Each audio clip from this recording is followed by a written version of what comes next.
Père et du Fils et du Saint-Esprit. Amen. Dans l'évangile que nous venons d'entendre, Jean 5, 24, 29. Celui qui écoute ma parole et croit à celui qui m'a envoyé a la vie éternelle et ne vient pas en jugement, mais il est passé de la mort à la vie. Passer de la mort à la vie. Nous l'avons évoqué plusieurs fois ici. Nous pouvons être vivants. Quelqu'un faisait une curieuse remarque hier en parlant des morts vivants. Souvent on voit ça dans les films d'horreur. Mais les morts vivants, ce sont ceux qui croient être vivants, mais qui en fait spirituellement sont morts. Ils ne sont pas passés de la mort à la vie comme il est précisé ici. Passer de la mort à la vie. Nous savons tous que nous pouvons effectivement avoir reçu le baptême,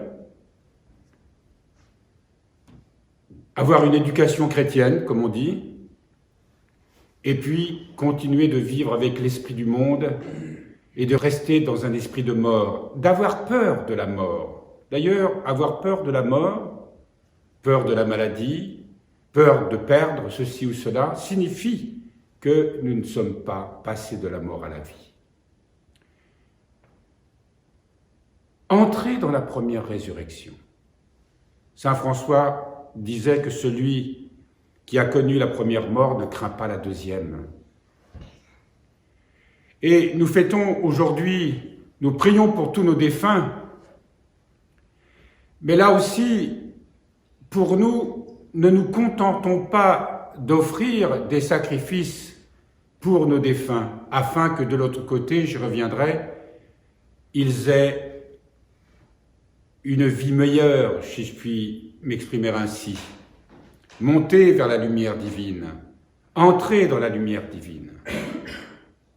Mais il nous faut faire l'expérience de la lumière divine dès ici-bas. Dès ici-bas.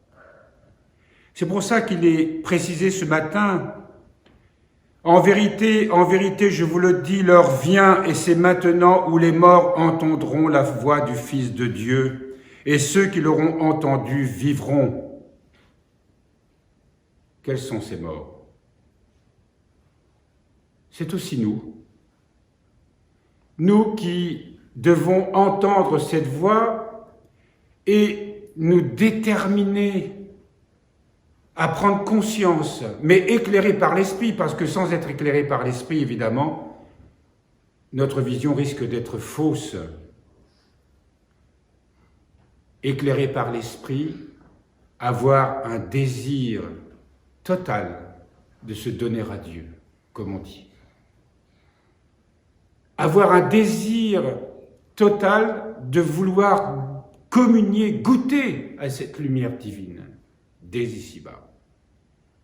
Tous, plus ou moins, le Seigneur nous donne des signes de cette grâce, de cette lumière, de cette nouvelle vie, de cette vie tout court. Et nous cheminons souvent dans la mort, bien qu'aspirant à la vie. Sommes-nous assez déterminés pour nous sentir vraiment des vivants et pas des morts vivants? Voyez ce que nous disent nos pères dans toutes les lectures, nos lectures spirituelles, comme on dit, les lectures ascétiques. Voyez ce que nous dit la Mère de Dieu lorsqu'elle apparaît ici ou là. Elle nous appelle sans cesse à la conversion.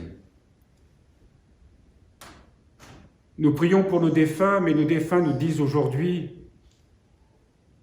chers frères et sœurs, ne faites pas comme nous. Ne faites pas comme nous en ce sens que de l'autre côté, il faudra faire tout un chemin de sanctification. Nous connaissons très peu de choses sur ce qui se passe de l'autre côté. Nous savons seulement que il y a ce fameux trépas, ces 3 passages. Nous l'avons évoqué ici assez fréquemment lorsqu'on célèbre des funérailles. les 3 passages. Mais nous aussi, nous avons à faire ces 3 passages dès ici-bas.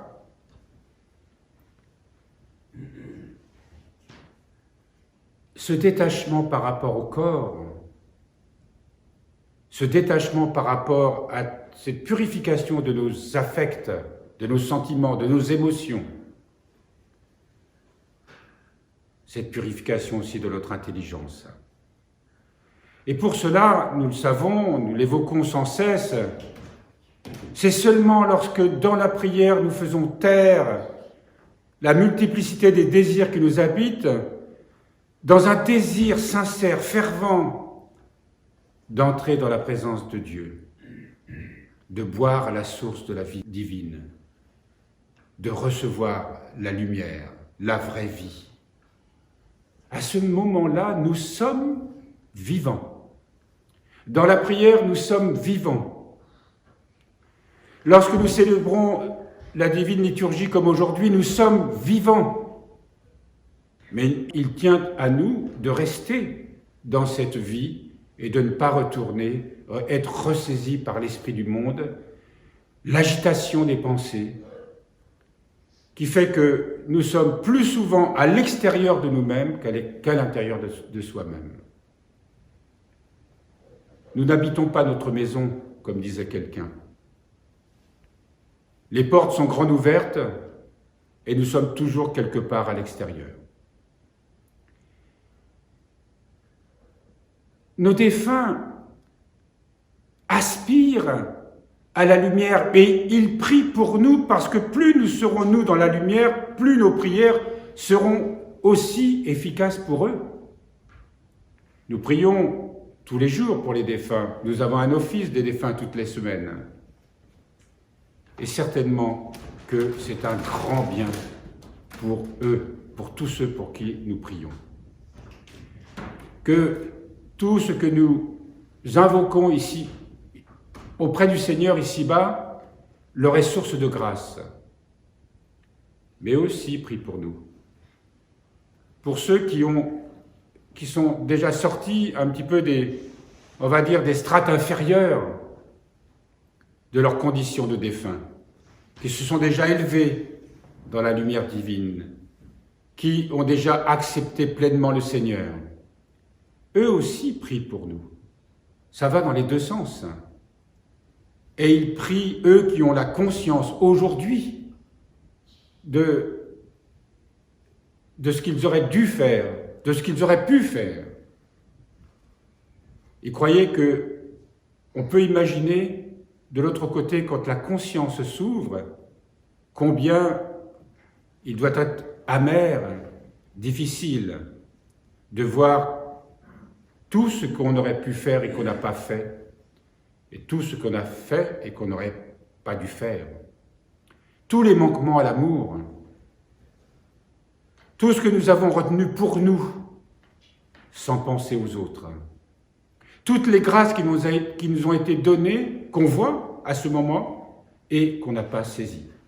Ou toutes les grâces qu'on a reçues et dont on n'a pas fait grand-chose.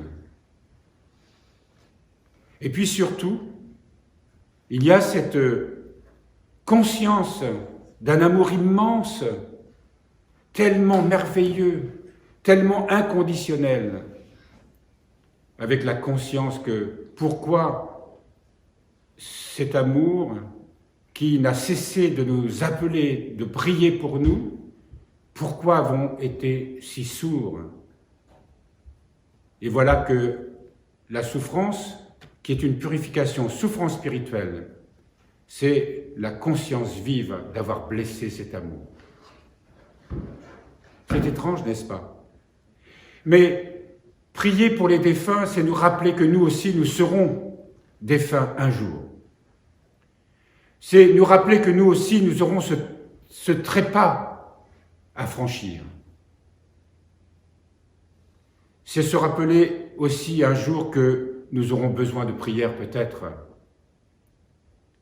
Mais nous avons la chance, frères et sœurs, de vivre en communauté. Nous avons la chance d'entendre ces enseignements tous les jours, de prier ici tous les jours, pour ceux qui vivent à proximité et pour les autres de fréquenter cette église le plus souvent possible. Et ça, c'est un véritable don de Dieu. Nous devrions remercier chaque instant d'être là où nous sommes. Alors on peut se dire, oui, mais j'ai quand même fait l'effort d'être là. Être là, c'est pas seulement pour nous ouvrir à la grâce divine, pour nous faire ce chemin de sainteté que nous évoquons ce matin. Mais c'est aussi, il nous est demandé de témoigner. Vous imaginez être de l'autre côté et avoir reçu des talents, comme nous dit la parabole, et de ne pas les avoir fait fructifier. Ça veut dire de ne pas les avoir mis au service de la gloire de Dieu.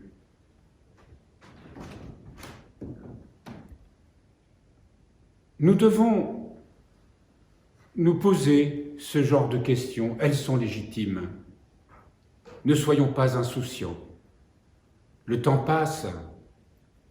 Et ce monde qui nous entoure et dans lequel nous sommes a tellement besoin de témoignages, tellement besoin de lumière. Cette lumière ne leur viendra pas autrement que par nous.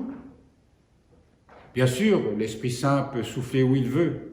Dieu peut répandre sa lumière là où il veut, dans le cœur, dans tous les cœurs, mais il nous demande d'être doux, humble, aimant. Et ça, on ne peut pas l'être si on ne s'engage pas dans une vie de sainteté. Nous sommes tous appelés à la sainteté. Nous sommes tous appelés à la sainteté. Et nous avons tout ce qu'il faut pour cela. Le Seigneur nous donne toutes les grâces nécessaires pour cela. Il sait exactement ce dont nous avons besoin. Il nous appelle tels que nous sommes. Alors, souvent nous pensons que nous avons des difficultés, pas les conditions pour, pas les qualités ni les talents pour. C'est pas vrai. Voyez comme les saintetés sont tellement différentes, mais elles sont en cela semblables qu'elles rayonnent. Et vous voyez les gens qui viennent vers nous ces derniers temps, c'est parce que, ici, frères et sœurs, nous avons commencé ce chemin de lumière et que quelque chose rayonne de nous. Alors ne nous contentons pas seulement de sentir que nous commençons à porter un bon témoignage. Ce n'est que le début du chemin. Mais c'est une belle espérance. Et les défunts de l'autre côté prient, supplient eux aussi le Seigneur pour que nous parvenions à vivre ce qu'ils n'ont eux pas pu vivre et témoignages qu'ils n'ont pas pu donner. En ce jour, il y a une relation, justement, j'ai insisté sur cet aspect, pour montrer que nous ne sommes pas là seulement pour prier pour les défunts, parce qu'ils ont besoin de nos prières, c'est vrai, et qu'aujourd'hui, il va y avoir une sorte de soulèvement de la grâce qui certainement les feront monter un peu plus haut vers la lumière divine. Mais eux prient et supplient pour nous aussi, parce que ça va dans les deux sens. Et qu'ils nous disent, ils nous redisent encore, et certainement chaque jour, nos plus proches, nos parents qui nous ont aimés, nos grands-parents, nos amis, ceux qui ont aujourd'hui une conscience tellement vive, ils nous appellent à la sainteté. Vous le savez, il y a, et a été permis par le Seigneur dans ce monde matérialiste et athée, que des âmes décédées puissent communiquer.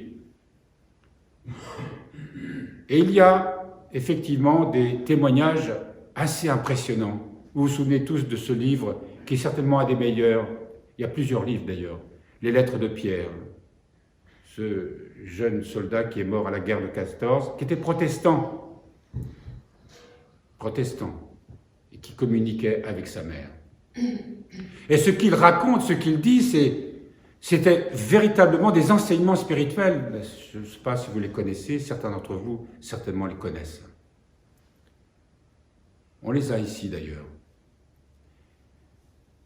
Mais ceci pour dire que si des âmes de l'autre côté ont la permission de communiquer ici avec le monde des vivants, c'est que vraiment il y a urgence.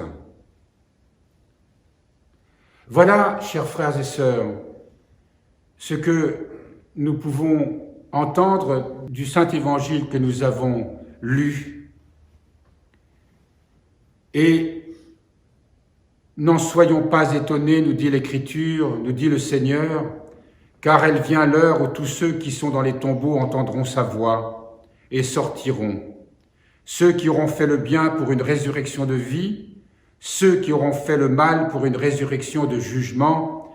Et ce n'est pas seulement ces paroles qui sont dites à ceux qui sont décédés, mais c'est aussi des paroles qui nous sont données à nous.